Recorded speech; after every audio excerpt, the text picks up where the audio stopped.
ছেলেরা 12 ঘন্টা মানে মেয়েরা 12 ঘন্টা ডিউটি করবে, ছেলেরা 24 ঘন্টা ডিউটি করবে, এটা তো মেয়েদের আরো ছোট করা হচ্ছে, বৈষম্য মেয়েদের আরো হেনস্থা করা হচ্ছে।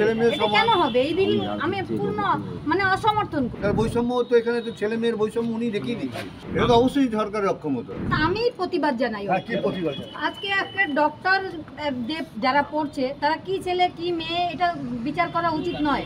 ছেলেরা 12 ঘন্টা মানে মেয়েরা 12 ঘন্টা ডিউটি করবে, ছেলেরা 24 ঘন্টা ডিউটি করবে, এটা তো মেয়েদের আরো ছোট করা হচ্ছে, বৈষম্য মেয়েদের আরো হেনস্থা করা হচ্ছে।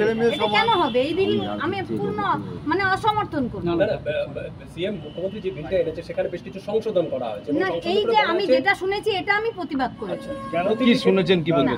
এটা এই যেটাই শুনেছি মেয়েদের 12 ঘন্টা কেন? এটা ছেলেরা বেশি কাজ করবে, মেয়েরা 12 ঘন্টা বেশি কাজ করতে পারবে না। আজকে যে এখানে এই যে অনেক যে মেয়েরা আছে তাদের হয়তো রাতে 10টার সময় 11টার সময় ইন্টারভিউ কারোর প্রয়োজন পড়তে হতে যাবে না, সেখানে তাদের চাকরি ছেড়ে দিয়ে বাড়িতে বসে থাকতে হবে। তার বৈষম্য তো এখানে তো ছেলে মেয়ের বৈষম্য উনি দেখিয়ে দিচ্ছেন, এটা তো অবশ্যই সরকারের অক্ষমতা।